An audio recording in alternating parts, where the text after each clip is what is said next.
Ecclésiaste azobana biso ke ezali na makambo esengeli yo jeune okima nango po ete yango ekokoma na ntango moko okomona ke makambo réalise eza ndeyo na makambo ezali malamu. Alors mokolo mabe ntango ekokoma okoyeba te ndenge nini ya kosi prendre. Alors na ntango wana okoloba na monoko moko, je n'y prends point plaisir. Français wana est-ce que boki yango bien? Je n'y prends point plaisir. L'Ecclésiaste 1 wana karisi totanga.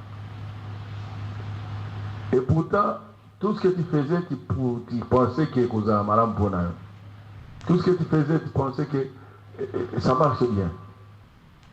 Quand vous êtes dans la direction, vous êtes au na niveau où vous êtes zelo na tambola kisiko na tango na komi nango na ndenge na komi boye, je n'y prends plus plaisir. Olembi yo moko makambo no ya litombo bande komona keza litombo. Omoni yo moko nzela ngo efutinga te. Nzela na keleki nango nazongenga na sala nini awa na kati na mboka bamoni ngaki nazali mwasi ya valeur to nazali jeno ekoki biso yose za likolo na ne siko jeunesse yango makambo yango ezosuka ngai sute namoni ke na tape à côté. Bon tango komi ke otape à côté mpona kozonga nsima ezalaka na banzela mosusu babengi yango le chemin de non retour. Nzela bazongaka te oyo so okotaki na kati maobima esu eza te. Se bana na ngai soko so ozwi est-ce que eza malamu na ntango wana si ediminue déjà lolenge ozalaki nango. Sikoyo mobali mpe aboyo to mpe nzengo ene ememeli yo makambo ebele obebisi oseka na yo valeur na yo ndenge ozalaki nango lisusu eza te.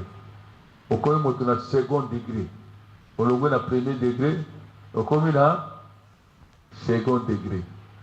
Second degré ikobaki okomi moto oyo mpo babala ekomi makambo ya kotatone fo banda kobondela mingi mpo odiminue chance na yo deja yo moko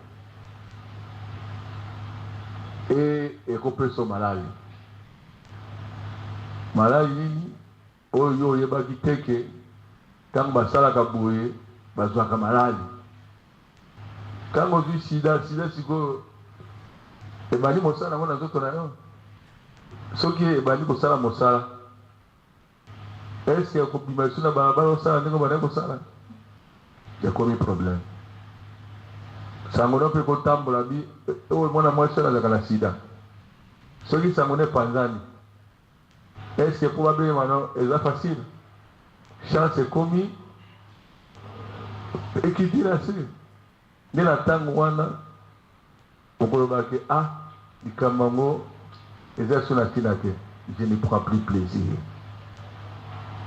Oyo ezalaki okosepela nango jeunesse na yo, ezalaki ozala bien na jeunesse na yo, ezalaki ozelaki babalo na valeur na jeunesse na yo, mais olingi osote jeunesse, osote baetape wana ozela te, olingi nzela ya malamu te, yango bato ebele babebisi vi na bango bakomi na si je le savais. Si je le savais. Soki nayebaka ndembe nakomi na esika oyo te. Yango mbala mingi bino bajeune carrière na bino force na bino ezobosanisa bino makambo ya litomba. Likambo ya litomba na vina moto bana na ngai ndenge bozali wana ezali oluka koyeba nzambe na bolenge na yo. Soko oyebi nzambe na bolenge na yo okozala moto plus heureux sur la terre.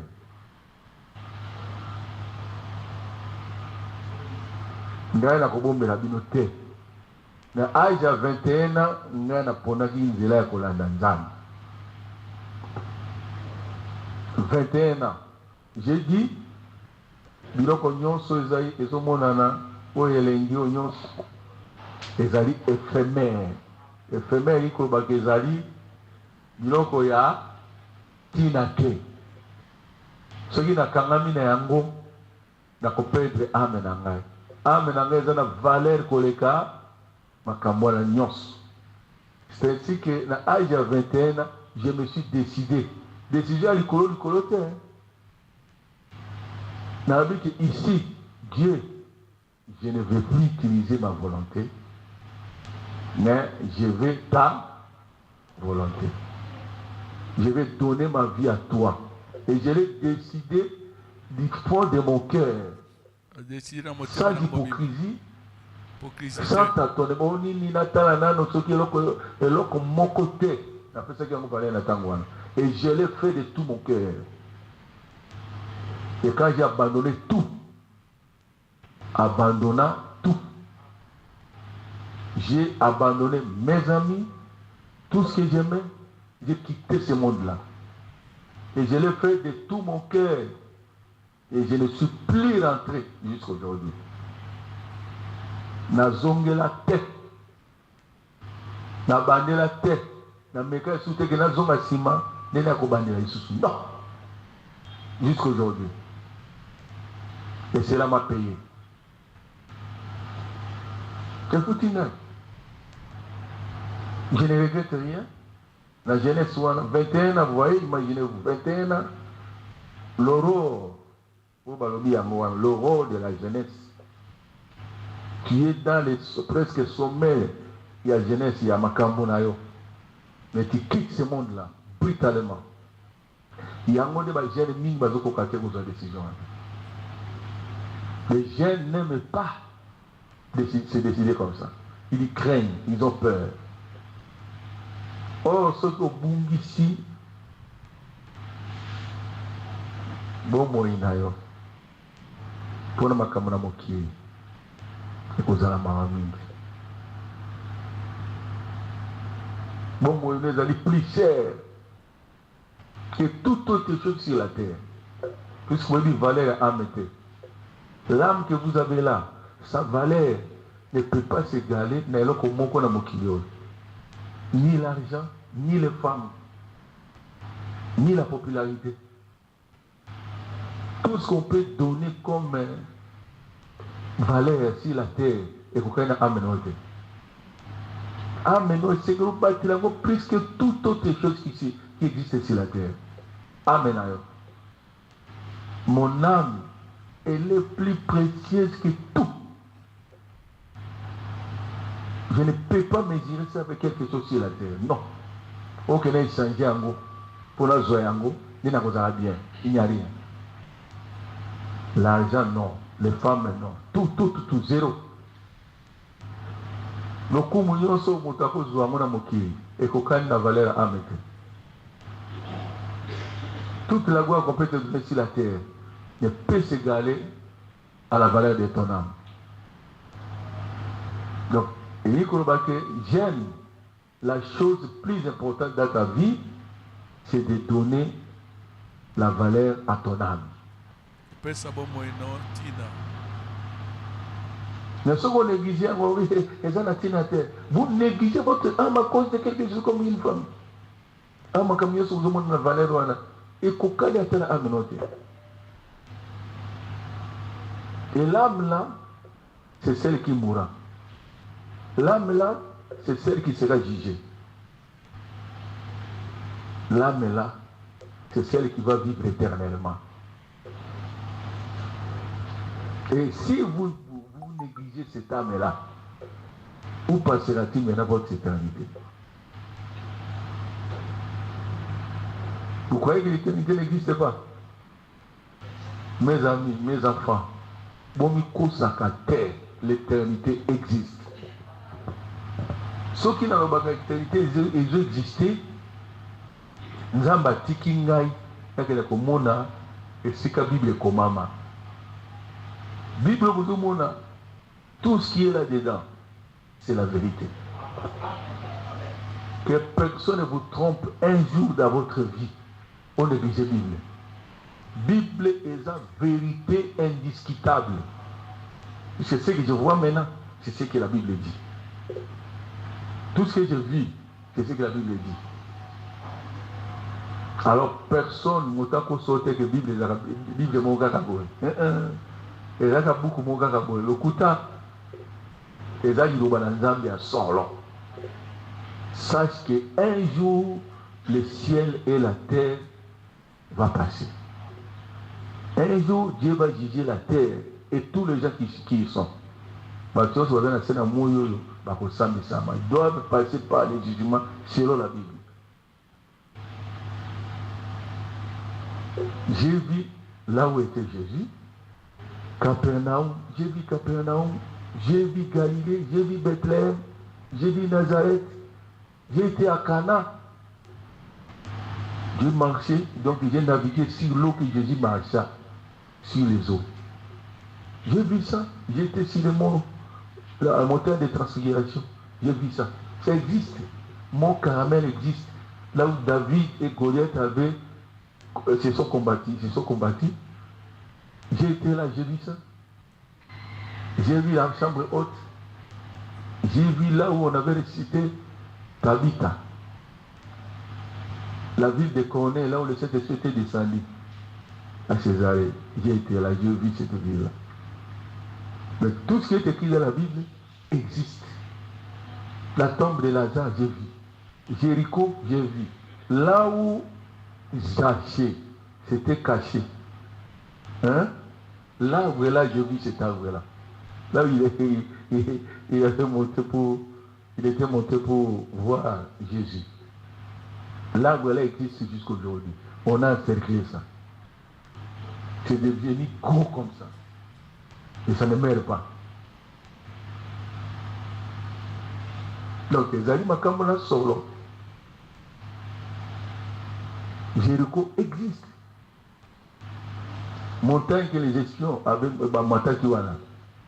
j'ai vu cette montagne-là. Tomati na ngomba wana. La Bible les a dit vérité.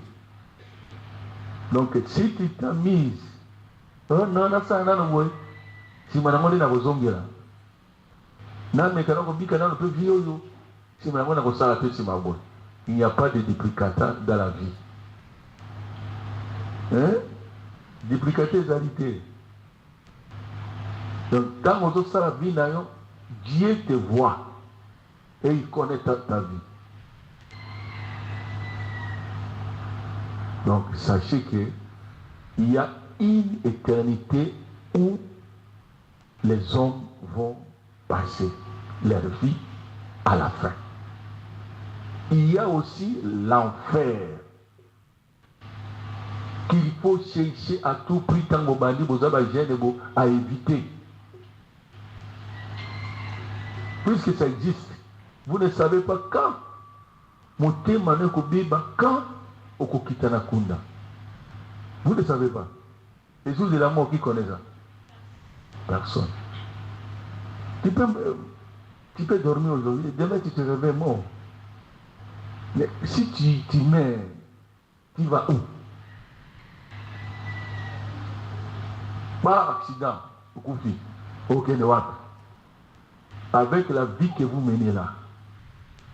La jeunesse là que tu trouves que tu peux faire tout dans ta jeunesse. Tu iras où? Non, je suis encore jeune. Où tu es jeune? Où ça va kamonini mwana? Liwa ya kanatanga motayebi te. Pourquoi il va te? Quand vous avez dit que non, j'aime na kolongolango, na otika la jeune. Où est-ce que tu j'aime mwana déjà ya suka we comme mona liwa?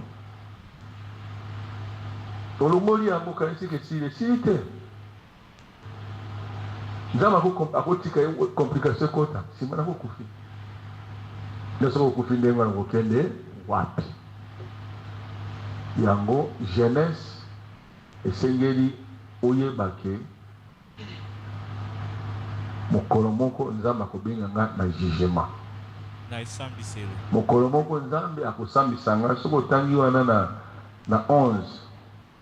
Na Ecclésiaste 11. Zomi na moko. Elobi kuna boni. Elobi awa jeune. Elenge. Régis-toi dans verset 9. elenge sepela dans ta jeunesse. na kati na bolenge na yo. Livre ton cœur à la joie pendant les jours de ta jeunesse. pesa esengo na motema na yo ntango ozali elenge. Marche dans les voies de ton cœur petambola na nzela na motema selon na le yo regard de tes yeux. kokokala na kotala na Mais miso na sache que yo. pour tout cela, kasi yeba ete mpo na nyonso Dieu wana t'appellera en jugement. nzambe akobenga yo na Dieu kosambisama. t'appellera en jugement. nzambe akobenga yo na kosambisama. Et quand il t'appellera en jugement, comment tu vas répondre avec ta jeunesse? mpe ntango akobenga yo na kosambisama boni okoyandola mpo na elenge na Sache yo. que Dieu t'appellera en jugement. yo yeba ete nzambe akobenga yo na On kosambisama. s'adresse aux jeunes ici. bazali koloba na bilenge Mais yao. les jours que Dieu t'appellera en jugement, tu ne connais pas. kasi mokolo nzambe akobenga na esambiseli yo oyebi te. Tu es jeune. ozali Tu penses que elenge tu es encore jeune. ozokanisa ete ozali kaka Tu fais elenge tout ce que tu veux. ozosala Tu nyonso livres ton cœur selon ce que tu penses. ozali kopesa motema na Tu yo na nyonso regardes oyo tout ce que okanisi. tes yeux aiment regarder. ozotala nyonso miso no elingi Tu kotala. vas là où tu veux entrer, et vivre, marcher ou faire quoi, tout ce que tu veux. ozokende bisika nyonso olingi kokota osala nyonso obika motindo oyo olingi. Mais tu ne sais pas qu'un jour, kasi oyebi te ete mokolo Dieu moko t'appellera en jugement. nzambe akobenga na kosambisama. Bannis ton cœur le chagrin. longola na motema na yo Éloigne mawa le mal de ton corps. mpe bimisa Car mosika na la yo mabe. jeunesse et le rôle sont vanité. po ete bolenge mpe nyonso wana ezali oyo esilaka. Vanité. ezali makambo na Même esilaka. si c'est comme une âge wana, à Monique, non, c'est fini. Lui, il peut faire tout ce qu'il veut, tout ce qu'elle veut. akoki kosala nyonso oyo alingi. Elle court partout, azokima bisika nyonso. mais elle ne sait pas ayebi te que la jeunesse et le rôle ete bolenge mpe bonzenga sont vanité. ezali oyo esilaka. Vanité. ezali biloko na de kosila. vanité. Odendi ye, osali ye, olakisi nzoto ye, okei bisika ye, olati molati ya mabe ye, osepelisa miso na mibali basala boni balinga yo ye. Vanité wana. Vanité wana. Mokolo moko ekosila. Omona okita pafe, okiti pafe. Makambo nyonso bebi.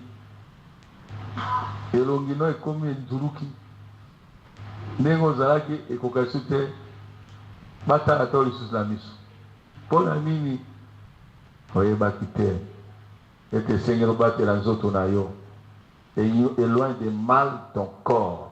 tinda mosika mabe na nzoto na yo. Le mal mabe kozela te ekomela yo balobi tika yango ezala mosika éloigne toi kolinga te na likambo ememona esika na nzela mabe ekitisa valeur na yo elongola valeur na yo ekomema ntango mosusu ozwa eloko ezalaka te. Frère Branham azobala te na jeune homme riche. Jeune homme riche, il avait utilisé sa jeunesse, asalaki bolenge na ye force na ye oyo azalaki nango na jeunesse na ye mpo na koluka mbongo. Boyebi eloko asalaki. Il était un jeune entrepreneur à talent. Il était décisif dans son entreprise. Il n'était pas quelqu'un qui est là, il avait mon peuple. Non. Il savait ce qu'il faisait avec l'argent qu'il recevait de ses mains. Et il a travaillé son argent jusqu'à ce qu'il a commis riche maintenant jeune. Oh, le loi jeune, bah la riche, comme à un niveau à la tête. Bah jeune a vu sur le lot, sont des foutrons. Bah kokite cause à la caractère, sont des jeunes sans caractère. Quand maman moqué, accompagne on a bien mon oh non c'est comme hier, oh le pèse oh le pèse. Mbongo kwa kusimba mwasa makambu. Ayi kusate, azomelo hapa na pana mbongo na kile kusanga makambu izalaka te. To azia pesi moto moko boka kinegolia ngonyos. Kala ko moke uzana no fo, za makasi. Yo mo ngwe uzombe yo kwana ko se okocham. Yo mo ko uzalo kwana obakeli am. Osali mwa ligablono yo mo ko vandi wana. Ozo silvia ko yo moko. Moi eloko moke zokota okobakisa 1 franc 2 francs 3 francs na ba 1000 francs 1000 puis ekomi 100 000 ekomi 1 million. Soko vandeli yango kaka wana bila soko zuka kama kambo ya M-Pesa oyo okoma ngo moto monene ozika olobaki no na balika biloko mbongo na nga moke kaka koteka ba épice mike awa otanya ngo pena mama okolunga na épice okomi na olongo na okomi na olongo okomi na oyo et si osutuki ososali boutique osutuki okoyi moto oyo bakoko okosomba biloko ya likolo osutuki obali ko voyager pona nini ozana caractère et ce jeune homme là avec ce caractère là ndi aye kuza mbongo tango aza jeune pe babengi riche na nzambe ye moko il était gazoli biloko atata na ye non on n'a pas dit qu'il a hérité l'héritage de son père non oh lelo bino ozelaka na hérité biloko ya papa yo yebi ndenge papa asalaki boli ozobota bana no bakohérité nini yo hérité ya papa bana bakohérité ya nani baboti bino na boza ebele ndenge boza ebele bino nyonso botali na bozwi ya papa siko biloko yango okabola nini so boteki ndako bozwi mbongo bokosala ngo nini mbongo ya ndako esalaka presque commerce te esimbaka mpenza te et c'est ce que vous les enfants aujourd'hui vous entendez. Vous ne travaillez pas. Force na bino, jeunesse na bino wana, bosse ya moté. Moto aza jeune, peut courir na vélo ake musika. Peut courir na moto ake musika. Peut marcher à pied ake musika. Koi kotambola makolo. Mais moto aza vieux. Alors tambola de moi. Mais vous, votre jeunesse, vous utilisez ça comment? Et aujourd'hui, parmi les jeunes, parmi les croyants, beaucoup de jeunes, riches, hommes d'affaires, présents, les arabes. Vous allez dans ma caméra, vous êtes problématique. Et vous êtes toujours dans les problèmes de femmes. Vous les jeunes. Biloko wana ebebisaka. Ebebisa faire na yo. Et ton boulot,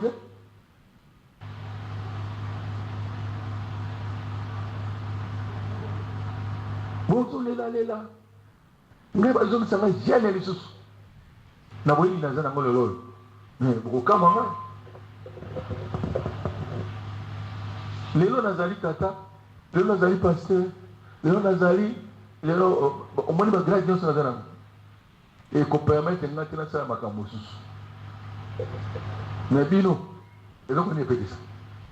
Vous pouvez aller où vous voulez, partout où vous voulez aller. Vous pouvez travailler n'importe quoi. Côté Kamai, côté Kamabilo Kamike, vous pouvez faire n'importe quoi, mais là, si beaucoup de gens ont été Kamai, les lois, c'est comme ce problème. Et il pense à comment tu Kamai. Voilà, c'est ça. Mais là, quand on a côté Kamai, il y a comme il faut, on a côté Kamai. Je ne baisse pas mes bras. Je suis dans les champs, je suis par-ci par-là. Je travaille.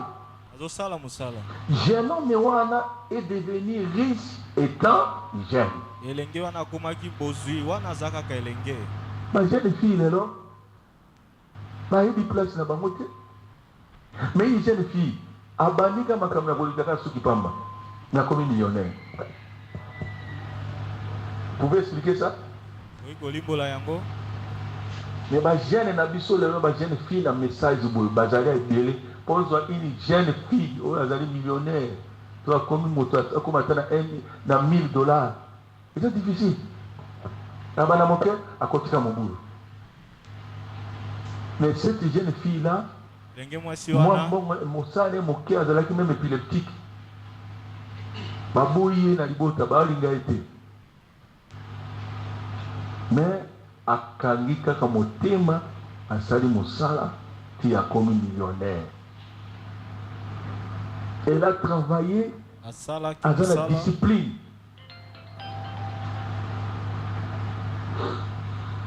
Jeune homme wana nzambe a reconnaître yiki azalaki riche. Bible est commis kombo na est commis qu'un jeune homme riche de Ayaki Mokuta na Yesu, puisqu'il a acquis beaucoup d'argent.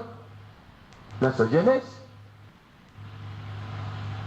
Et puis si Valère Namboka, et puis si Makoki a Kosala, il y a aussi Kosala.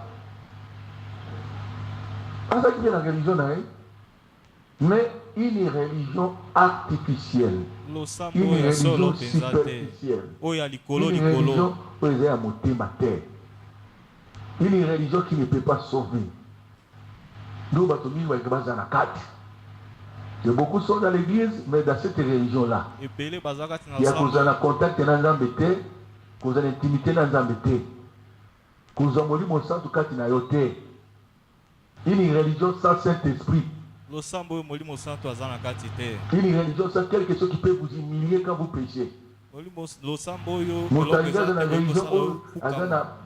La liberté au sein de la ligne. Mais il prie. Il est dans le groupe des jeunes. Il est ceci, cela. Mais sans Dieu dans son cœur. Religion, on a. Et puis, si ma coquille, il y a accès à ma camionso. Mais, et c'est la religion que les gens aiment. Les gens aiment cette sorte de religion.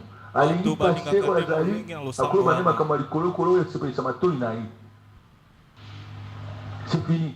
Mais, Mouta Kolobaneki, Aluka Nzambe, Oya Bozindo, a creusé jusqu'à découvrir la chose principale. Qui a mené Kosimba Makamunios. Religion de moi, la jeune Balingamole. Malgré les religions superficielles, il y a l'intellectualisme. Il y a récité Makamuka na bongo. Mais le cœur n'est pas dans la chose. Et c'est qu'il y a. Aussi qu'il y a dans la religion, à ça le spectacle. Dans Makamu la religion, mais sans être possesseur de cette religion. Être possesseur de Dieu dans son âme. Et c'est que beaucoup de gens aiment. L'église où ils ont la classe, l'église où ils ont une colakisa que bon, makambo eza makambo ya tina te wana ya kubangisa batu wana ngotika makambo ya kubangisa batu wana. La religion wana ya kubangisa batu wana, les gens n'aiment pas ça. La religion ya kotika bango baza na accès na nyos na tout en étant chrétien. Religion wana tanga sairi yango na suka. Il faut découvrir qu'il y a un manque dans son cœur, un manque dans son âme, un vide. Et alors, comment vous avez la carte dans mon thème, malgré l'argent qu'il avait. Et ce qui, n'est-ce pas le monde wana, alors que les âmes n'est wana, imaginez quel hôtel il pouvait avoir à cet âge-là, ce qui attend à côté de la Guinée. Il a excellé dans le domaine mental, à force naïe, a utilisé force naïe comme si Nambongo, mais ce n'est qu'à utiliser force wana pour la Kolukanani, Boloba, pour la Kolukanani, qu'est-ce qu'il a oublié? Pour être intelligent, Kolonga Nabakela, selon le Kolo Motomonen, tu as utilisé beaucoup de force. Pourtant, la ti aux Alamakoki à Koyeba Koyanola. Au décoché diplôme d'état, au décoché Bani Nabino Bakoléo, comme à Sukinan. Vous avez utilisé beaucoup de force. Vous avez utilisé beaucoup de temps pour avoir tout ça. Mais si vous pouviez aussi tourner de l'autre côté, cette force-là, vous utilisez pour Nzambe. Pour la Nzambe, depuis jeunesse, depuis au bandi makambo ya koluka kotanga bien wana on va dire koluka ndenge na koluka Nzambe bien ndembe loto za ile tozali ba jeune ndembe beaucoup mosika avec la divinité bon Nzambe. Vous imaginez que aux jeunes hommes temps na 12 ans, mais pourquoi à 15 ans, pourquoi à 20 ans, pourquoi à 30 ans, avec les 7 esprits en vous, tu seras comment? Continuez à grandir en vous. Parce que nous devons grandir. Le Saint-Esprit grandit dans l'homme. Si vous lisez ça dans les actes du Saint-Esprit, le Saint-Esprit grandit dans l'homme. C'est comme un cercle. Un point comme ça, et ça commence à grandir. À grandir, à grandir, à grandir jusqu'à atteindre un niveau. Jusqu'à sortir du pauvreté. Et commencer à faire les œuvres. Si vous avez fait ça depuis votre jeunesse, dans le domaine de vous êtes un prédicateur, non? Vous allez exceller dans le domaine de la mokili.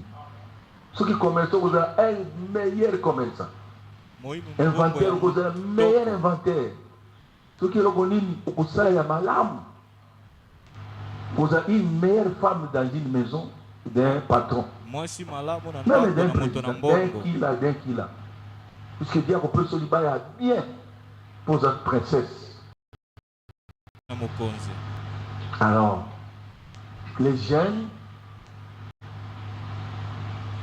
ignorent ça. C'est comme cela que les jeunes hommes aussi avaient ignoré.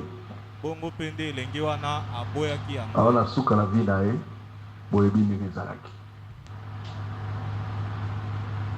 Moïse a salaki yango na lolengi ya kozanga koyeba.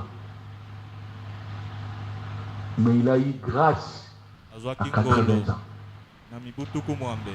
Il y a quoi kolanda sikonzere ya malamu. Ya kokuta na likambo na motuya. Mais jeunesse nae aleki solo makambo ya pamba ti 80 ans. Il s'est retrouvé en brousse, en train d'élever les animaux. Au lieu d'être un leader puissant là-bas, il était devenu vous voyez? Mais ceux qui 40 ans, à l'équipe, tout 80 ans, ceux qui ont 15 ans, vous imaginez ce qui devait devenir? Mais à 80 ans, il n'a fait que 40 ans. Ça fait 40 ans.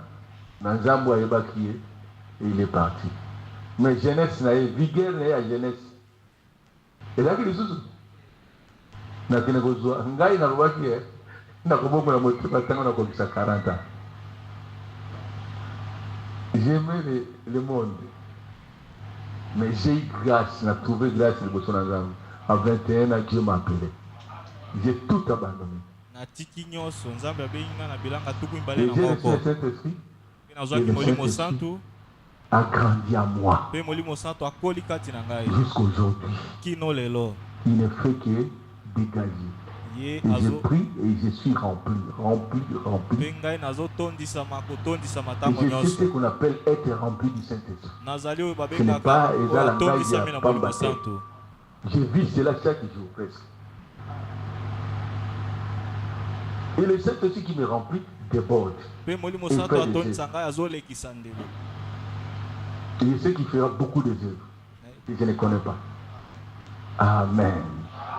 Mais j'ai aimé ce Saint-Esprit quand j'étais jeune. Aujourd'hui, je déborde. Si je fais encore 10 ans, 20 ans, avec le même Saint-Esprit,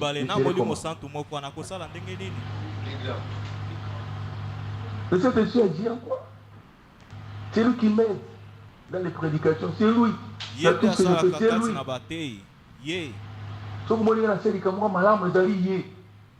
Il est facile même pour prêcher. Il est là, il prêche, il parle. Je le libère seulement. Comment il va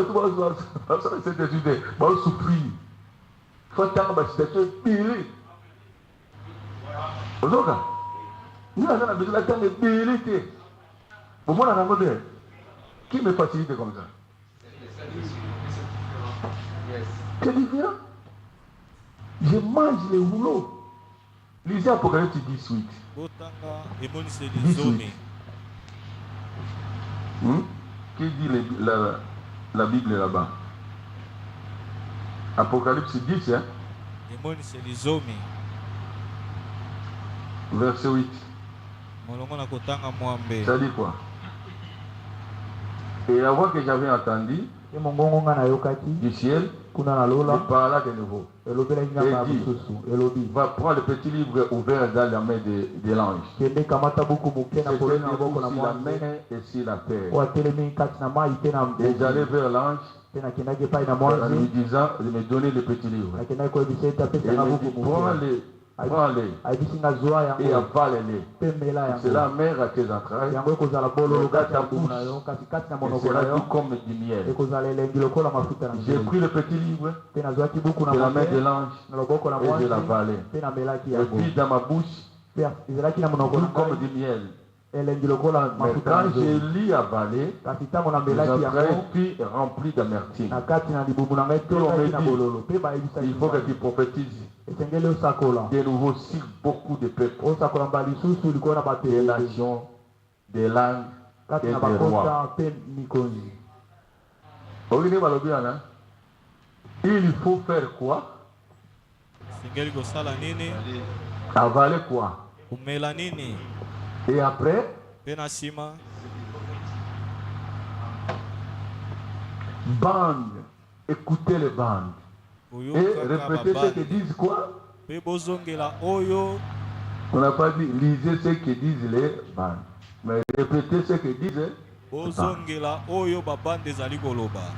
Omoni soki bande ekoti kati na ngai hotel ya bande wana eza nani mpo yazwa makambo eza na bande wana abimisela bino ese eza problème soki nayoka bande nakotangela bino citation nini kati na bande bokanga bien soki oyoki bande kote bona azoteya oyoki yango ti osilisi sikoyo olingi okende koteya bande wana soki obandi koteya okotanga paragraphe sikoyo soki orepete oyo oyokaki kuna na bande wana okozala prédicateur lelo solo mpo opesi paragraphe te okopesa paragraphe te okopesa paragraphe te mais okozala classé kati na prédicateur solo selon les gens bakobenga yo ke azali motei ndambo n'est pas un prédicateur à message. Dans le message, il faut lire beaucoup de citations. Lisez, lisez. Et en lisant, c'est la bande. Mais vous lisez. Mais si vous libérez les Saint-Esprit qui répète lui-même ce qui est dans la bande, ça sera différent avec celui qui lit seulement. Et le Saint-Esprit prend les livres, lui-même vivifie les livres. Vivifie la bande. Au moins, une prédication vers un prophète a été conférence avec Dieu. Léon a été en mode Koromoni. Aux hommes, on a dit que nous non, c'est un prédicateur à Zandambo. Mais moi, au moins que Makambo, prophète à l'Obikuna. Mais le Saint-Esprit doit prendre cela et diriger cela pour les gens. Mais si on dit la lettre, la lettre tue. Mais c'est l'esprit qui vivifie. Mais si vous avez celui qui vivifie,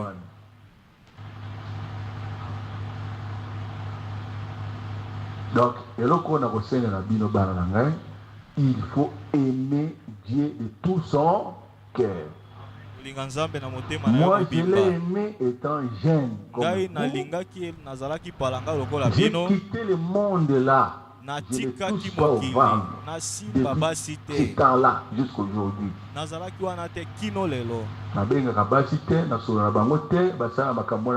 ne fais pas ça.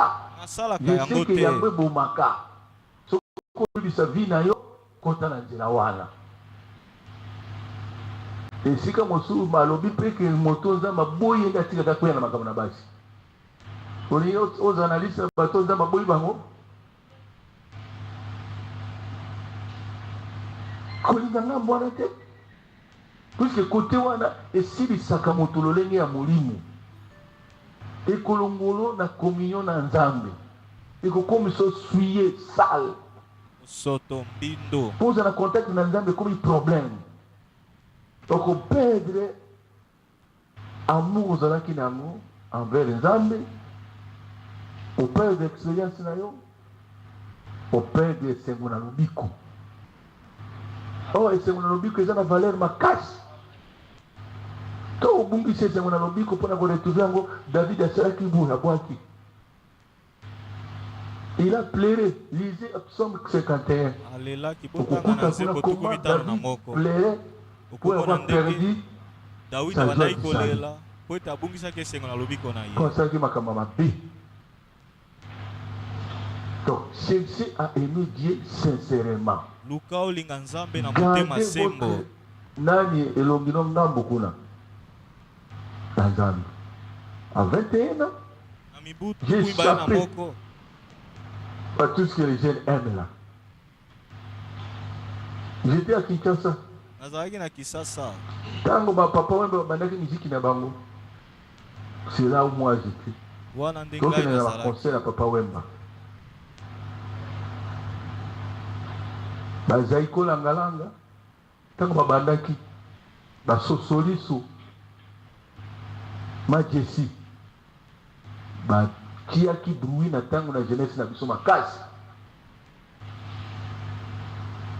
Mais moi j'ai échappé à ça. kasi ngai namonaki yango pamba Et quand j'ai quitté ce monde-là, mpe ntango natikaki mokili je l'ai wana fait une fois pour toutes. nasalaki yango mbala moko mpo na libela kino lelo Nazongela yango te, nalinga yango te, ti lelo.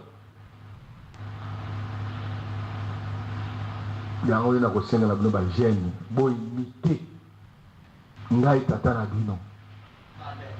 Puisque na imité Yesu Christ. po ete Na namekoli imité yesu Frère kristo Branham. namekoli ndeko Na braname imité Baruti Kasongo. namekoli baruti kasongo Et ils ont imité réellement Christ. omekola kaka kristo Parce que Baruti, qui a qui na kundalinga kewana, il disait toujours qu'il y a kosa moi si na été. Et puis c'était la vérité. ezalaki bosembo Frère Branham, Azano jeune, Saint-Esprit a beau agir, Saint-Esprit jeune. Saint-Esprit a péquissé pour ça à Mobu. Alinga ça, vous savez, mais la maga, il faut avoir quelqu'un qui va vous empêcher de faire le mal. esengeli ozala na moto ya kopekisa yo Il faut osala aimer mabe celui-là. Ce qu'on aime, c'est la jeunesse, non, la macasse. Au colon terre. Alors, Nasuka, na yina mabino ke sengeleki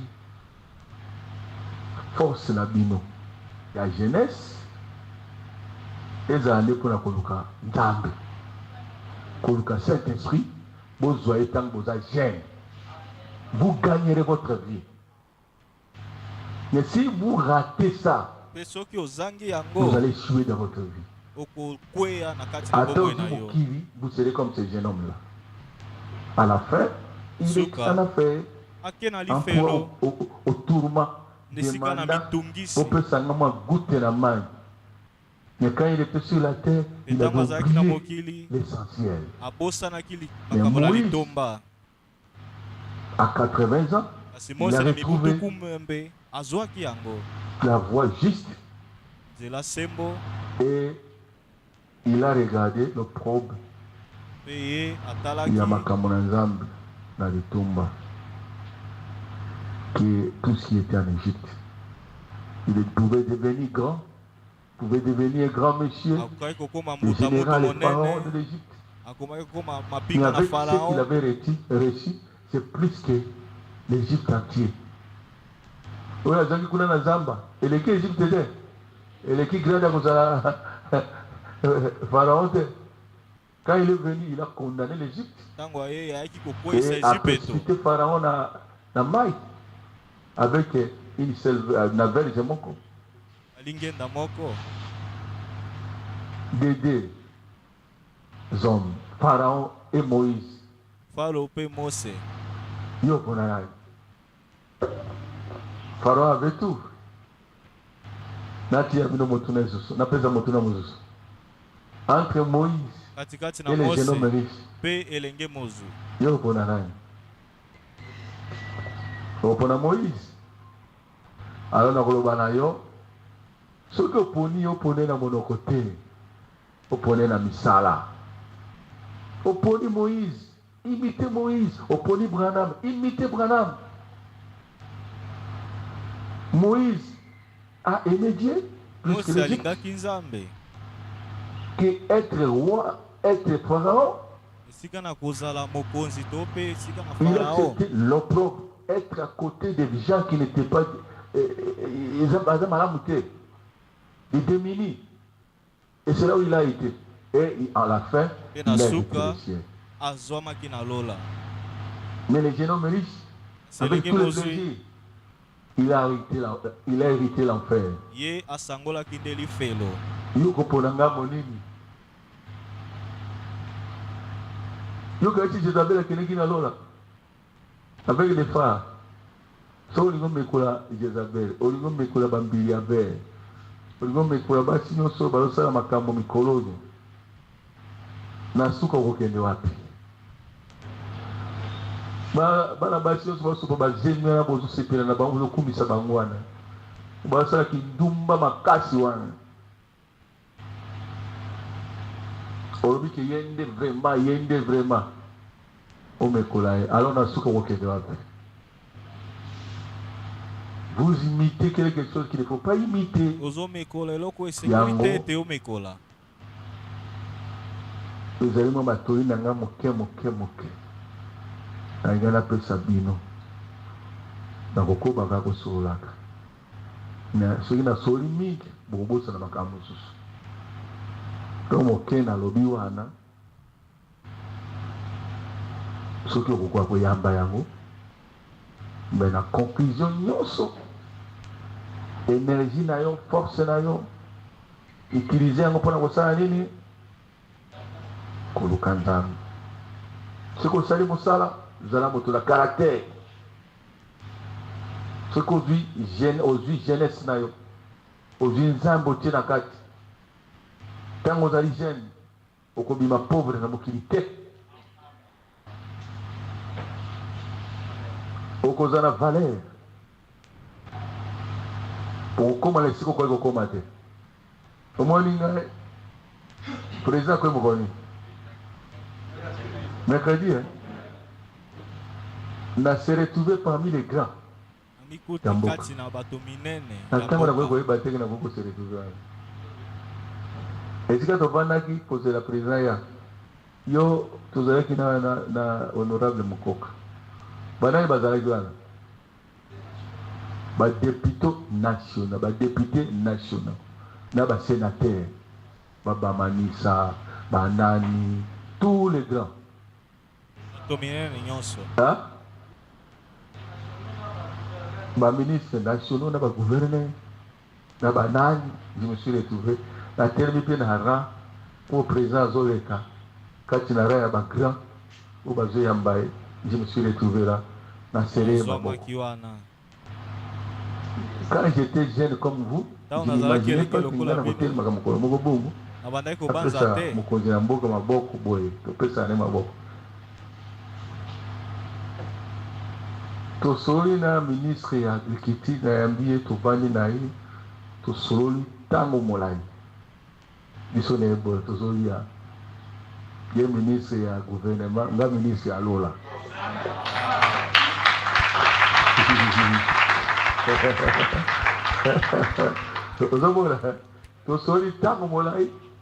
Alors, à trouver que j'étais intéressant. Ok? Mais la science agronomie,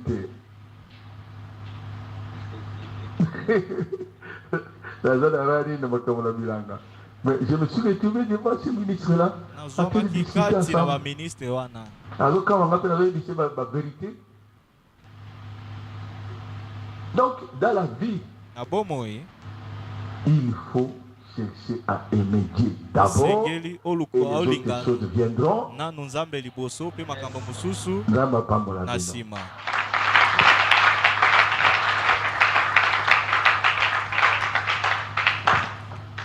Bon, la vie de prière,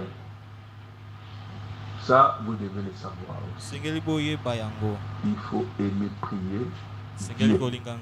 Cherchez Dieu de tout votre cœur. toluka nzambe na motema na yo mobimba. Pas toute votre tête, mais de tout votre cœur. On parle puisque on a beaucoup emmagasiné dans la tête, mais le cœur ne parle pas. Vous priez par la tête et non pas par le cœur. C'est dur à écouter. Comment on prie par la tête, comment on prie par le cœur. C'est là que je dois vous amener. Si vous tous vous priez par le cœur, on aura une forte génération. Une forte génération. Mais les jeunes d'aujourd'hui prient souvent par la tête. Parce qu'ils ont bloqué. Ils ne livrent pas leur cœur pour la prière. Mais le cœur ne prie pas. Motema na yo ebondela nzambe penza mobimba. Dieu dit si vous me cherchez de tout votre cœur, toute votre pensée, tout votre cœur, le cœur entier est en train de chercher Dieu. C'est cela qui va vous amener, vous connecter à cette réalité-là. Quand vous cherchez Dieu de tout votre cœur, vous prenez tout le temps, là où vos amis ne sont pas là. Vous ne priez pas pour qu'on vous entende. Vous ne priez pas pour qu'on entende vos gros mots, non. Vos termes, non. Votre français, non. Quand on prie du cœur, on n'est pas dans les problèmes de français. Personne ne vous écoute. Cherchez aussi à prier seul. Là où il n'y a personne, c'est là où on prie bien. Mais ceux qui viennent prier devant les autres, là, ils bossent là-bas. Mais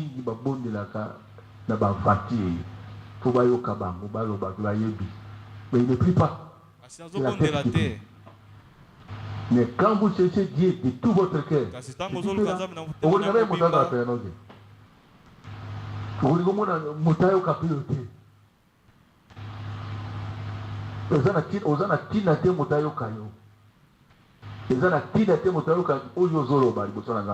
puisque c'est l'intimité.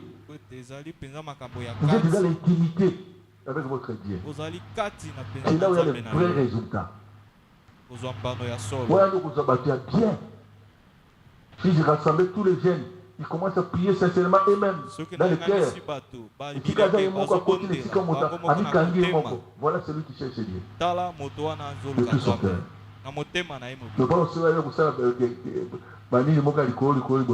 Non, non, non, ça c'est rien.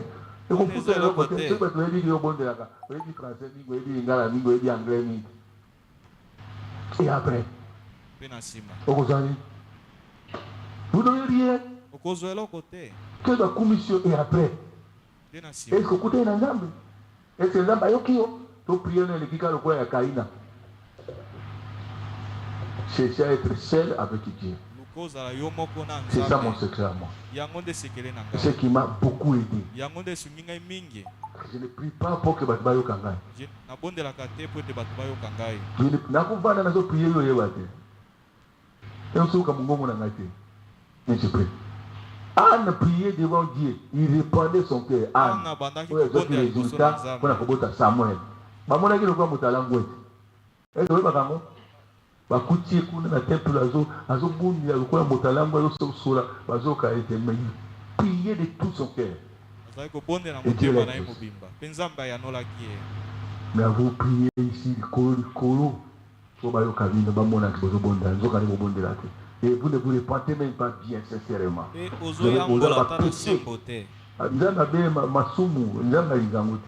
Vous ne confessez pas vos péchés, vous allez planter là. Mais vos péchés là, Dieu ne peut pas venir, il ne peut pas répondre avec ces péchés là. Il faut vous repentir sincèrement, être honnête, sincère. Dieu vous écoute là. Si vous n'êtes pas sincère, vous n'êtes pas honnête.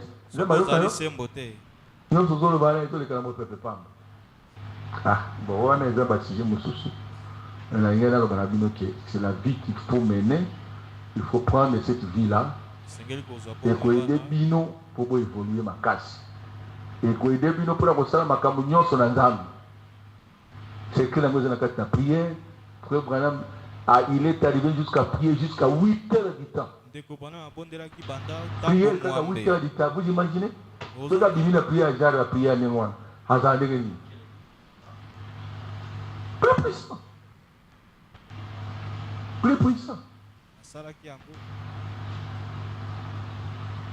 Nabino ba jeune lelo, jeunesse nabino force nabino. Bosela ngo pamba, bosela ngo tedi. Ngaba kota bazamba. Non qui na l'école, na ba bisiko eza isolé. Je reste la scène. tikali wana ngai moko Bino le ezali bongo. Eza bongo solo. Bole kale kaka na mboka kosasa kaba vanti suka wana. Na pobo kene na esika oyo bokoyi kosala makambo oyo nzambe amona bino. Ukuta na banyoka kuna. So okima suko okimo salabudi. Mais vous devez être là. esengeli ozala wana Ok, sikoyo.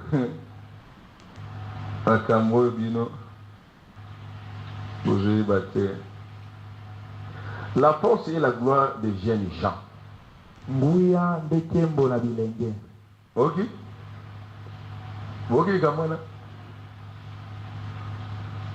La force et la makasi gloire des jeunes gens. makasi nde nkembo na bilenge. Jeunesse. Si vous êtes jeune, vous êtes fort. soki ozali c'est elenge ça ozali votre gloire. makasi mpe yango nde nkembo na yo Mais prenez cette force-là, kasi zwa makasi wana utilisez ça dans la bonne voie. salela Vous yango aurez na la nzela gloire. malamu okozwa nkembo La gloire est là. nkembo ezali Dans la wana jeunesse que vous avez là. na kati na bopalangana Vous avez la force là. boza na makasi Force de prier. makasi ya Force de kobonde gêner. Nous, on gêne. biso tobandaki kokila Moi, 3 jours, vous osez dire. Eh, vous bon ya kanya. On a vu dans le bossa pour la ngata. Mais la jeunesse, la ngata, la salle qui m'a camboua. Vous pouvez rester comme ça. Moi, le combien pesant, moi, égalité. Vous avez le cas d'Nzambe na bina. Nzambe a comme Nzambe na yo. Mais force, on a bien vous utiliser un go. Nanini. Vous gaspillez un go dans ma caméra pam pam. Vous gaspillez un go tout le temps dans ma étude na bino. Vous gaspillez un go dans ma caméra fitité, ma musique, dans ma ligne pam pamba. Vous qui dans ma loisir na pam pamba. Dans ma bio katina te vous gaspillez temps wana. Force la bino siko et que ne pamba. Oh le Seigneur qui peut sa bino gloire. La meilleure gloire c'est d'avoir Dieu en soi. nkembo ya malamu ezali kozwa nzambe kati na yo Autant Isaïe a dit dans Proverbe. Proverbe masese 20, tuku mibale 29. tuku mibale na libwa 20, 29. La force et la gloire des jeunes, makasi nde nkembo na bilenge. des jeunes gens. Na bilenge. Et les cheveux blancs sont l'ornement des vieillards. Mpe suki na pembe nde motole na bapaka.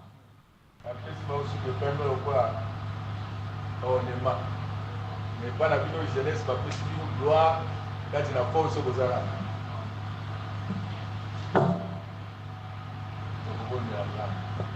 Avant de bon de la tous les alliés,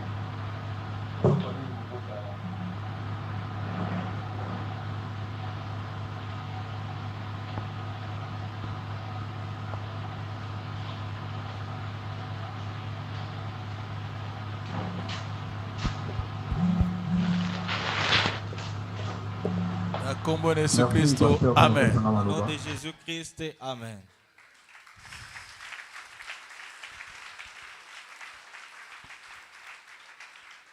Oh, wana eza na tina te. oh cela n'a pas d'importance Oye bimera nyonso ezaka na tina te. tout ce qui a été sorti n'est pas important Il devait lui-même se tenir et bien prêcher. C'est lui qui a prêché là-bas. C'est qui? C'est toujours moi. Il y a papa, il y a pasteur. Ce conseil-là est celui du père, du pasteur. Écoute ça, enfant. Lis ça sur ton cours. Ça va te conserver, te protéger dans ton voyage. C'est une cure pour tes os. Votre ami a pris cette bande. Il a dit qu'il ne va jamais se séparer de ça. Tout est dit dans cette bande. Les choses spirituelles ainsi que les choses naturelles. Comment tu dois être quelqu'un sur la terre pour que demain tu aies de la valeur. Il ne se sépare jamais de cette bande. S'il commence à s'affaiblir, il prend la bande et la main.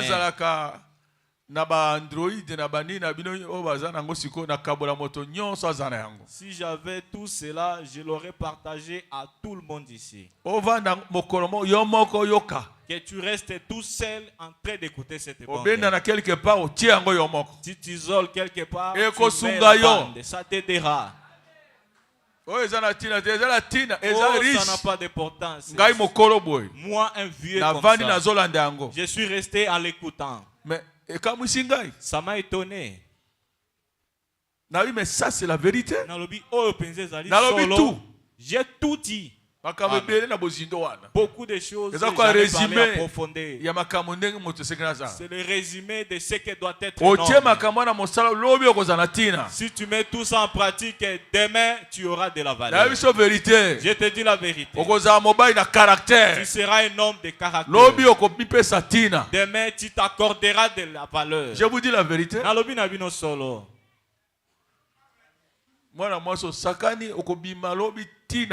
Jeune fille, si tu blagues, demain tu seras sans valeur. Nombreux ont déjà été engrossés. Est-ce qu'il y a encore de la valeur? Même si elle vient parmi vous, vous allez encore vous étonner d'elle. Elle est sans valeur. Mais elle se force à être engrossée. Seulement qu'elle coupe les liens et qu'elle aille dans le désordre. Les jeunes cherchent à faire des dégâts de désordre dans l'église. C'est mauvais. Levez-vous, nous allons prier Dieu. Mokili yo ponangaite mokili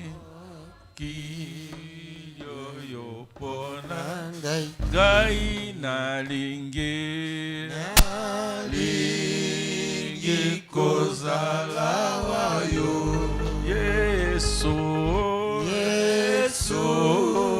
yo mokonzi nanga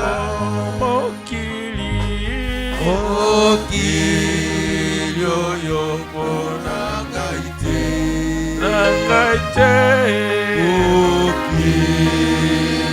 yo ponangai nalingi kozala wayo Yesu jeune homme décide-toi elenge zwa mokano soit décision ya kolanda nzambe na yo. Prends la décision de suivre ton Dieu, de servir ton Dieu. Yo ponangaite nalingi kozala wayo Yesu yo mokonzi solo mokili ce monde ne t'appartient pas.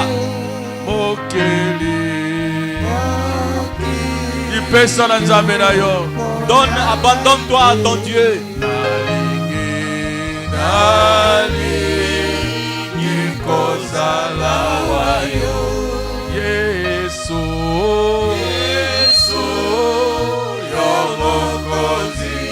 Solo mokili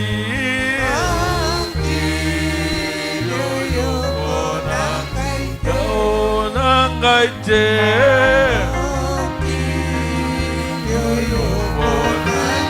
ngai nalingi kozala wa yo Yesu Yesu yo mokonzi amokili kelio yo bona ona ngai te kelio yo bona ngai nalingi kozala wa yo Yesu Yesu yo mokonzi amokili yo bona solo ya ngai te yo bona ngai nalingi kozala oh Yesu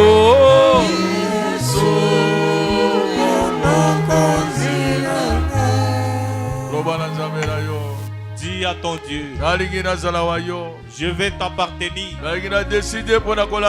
Je vais prendre la décision de te suivre. Je vais donner de la valeur à ma vie. Dieu, aie pitié de moi.